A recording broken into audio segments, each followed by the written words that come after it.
Today I'm going to show you how to add the Solana network to your Metamask wallet. Let's get started.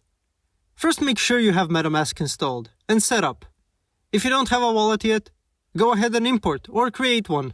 Now let's add the Solana network. Just like Ethereum or Binance Smart Chain, networks in Metamask allow you to manage different assets. Solana is a separate network, so we need to add it manually. To get started, search for Solana RPC URL for Metamask on Google. Click on the first link, which will take you to rpc.info. This site helps you import various networks into Metamask. To add a network, go to Metamask and click on the three horizontal lines in the top left corner. From there, select Settings, then Networks, and then click Add Network. Copy the RPC URL provided, and fill in the required fields in Metamask. For the network name, you can enter Solana.